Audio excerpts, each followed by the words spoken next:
चला जागा भाई दुनिया का दिल खावे रे चिड़िया तोड़ चला जागा भाई दुनिया का दिल खावे रे चिड़िया तोड़ चला जागा भाई दुनिया का दिल खावे रे चिड़िया तोड़ चला जागा भाई दुनिया का दिल लगावे।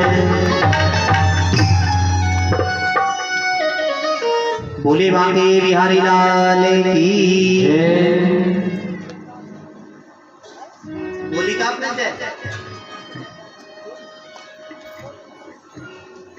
कथा चल रही है, कितनी मीठी नींद आती है सब। चार श्रोता बैठे हो, एक एक पे नजर है मेरी कि कौन क्या कर रहा है। नींद तो अच्छी आती है ना। देखो कल शाम को छिड़काव भी करवा दिया, ऊपर से भी ठंडी है और बढ़िया नींद आ रही है। पंडित जी कहते रहो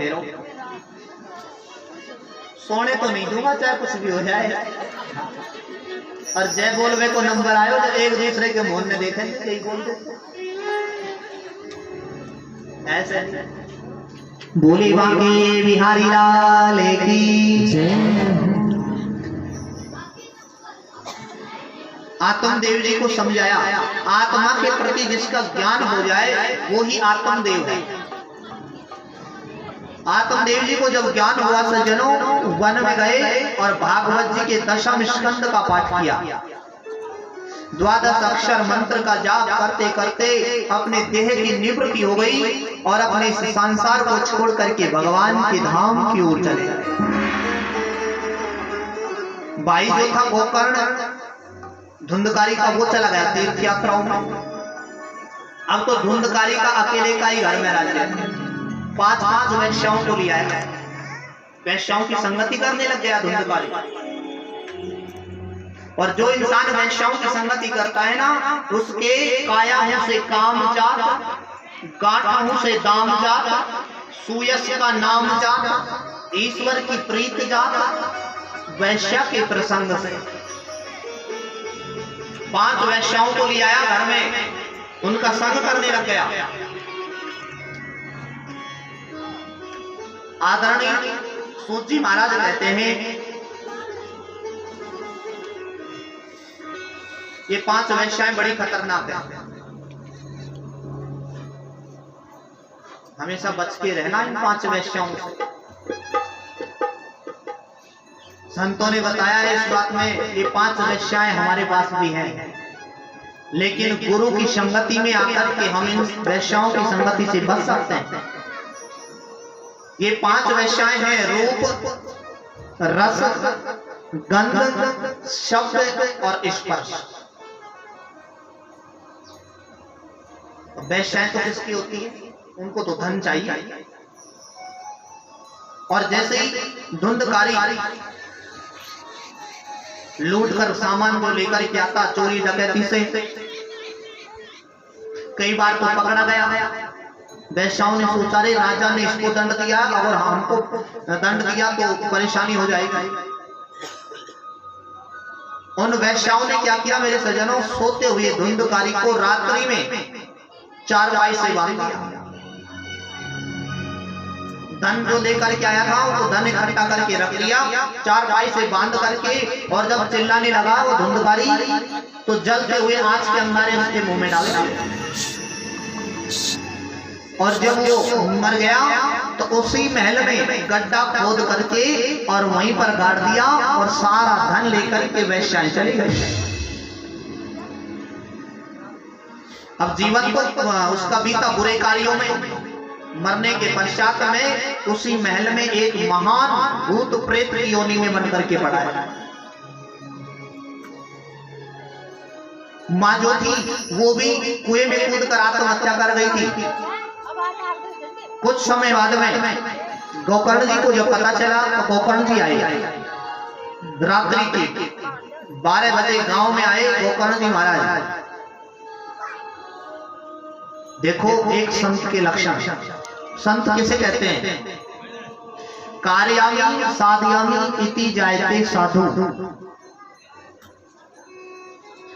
जिसने कर दिया अपने इंद्रिय और सांसारिक इच्छाओं का अंत, वो कहलाते हैं संत। वास्तव में जो संत होते हैं ना मेरे सज्जनों, वो किसी को कष्ट नहीं देना चाहते।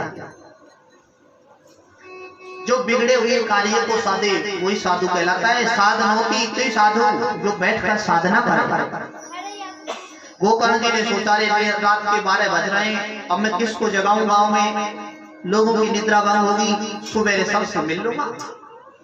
गोकर्ण जी महाराज महल में भीतर प्रवेश किया और बैठ करके जैसे ही माला लेकर के जपने लगे, क्योंकि सज्जनों गीता जी में एक श्लोक आता है, या निशा सर्वभूतानां तस्याम जागृति संयमी।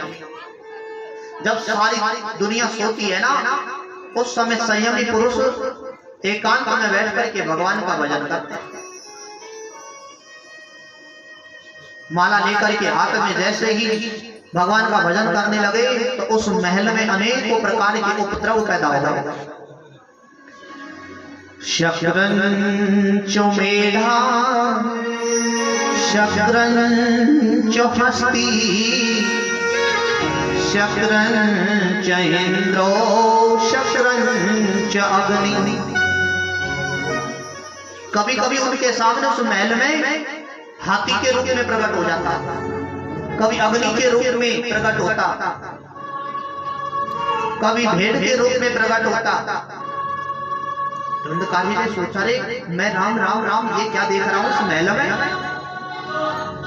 एक छाया सामने हाथ जोड़कर खड़ी हो गई, कमंडल में से जल लिया और जल लेकर के और पूछ रहे कौन है आप?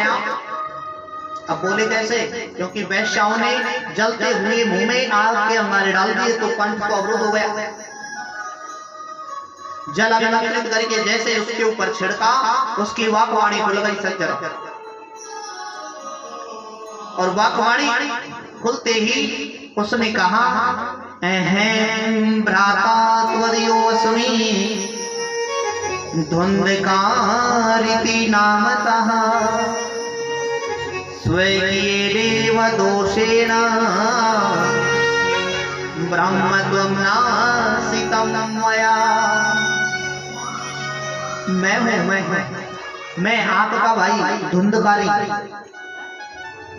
गोकर्ण जी ने सोचा रे राम राम राम भले आदमी, तेरी मृत्यु का समाचार तो मैंने तीर्थों में भी सुन लिया था कि भाई तुझे वैश्याओं ने जला करके मारा, और गया जी में तेरे नाम से मैंने पिंडदान भी कर दिया, फिर भी तू इस महल में भूत प्रेत बन के पड़ा है, अभी तेरी मुक्ति नहीं हुई। धुंधकारी हाथ जोड़ करके बोला, भैया मैं तो इतना महापापी हूं कि एक बार नहीं 1000 बार भी पिंडदान कर दोगे ना तो भी मेरी मुक्ति नहीं हो पाएगी। उच्च कुल में जन्म लेकर के नीच कर्म किया है, वैश्याओं की संगति करी है, मांस भक्षण किया है, चोरी डकैती डाली है मैंने, माता पिता को अपमानित किया है। पर बड़ा कष्ट की बात है कि आप जैसे विद्वान भाई के होते हुए मैं इस योनि में पड़ा।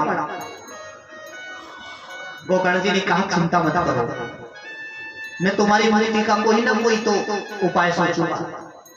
सुबह उठ करके गांव वालों से सबसे मिले। गोकर्ण जी महाराज ने स्नान ध्यान से निवृत्त होकर के हाथ में जल लिया, कमंडल लेकर के सूर्य भगवान को जल चढ़ाया और सूर्य नारायण को जल चढ़ाया। ओम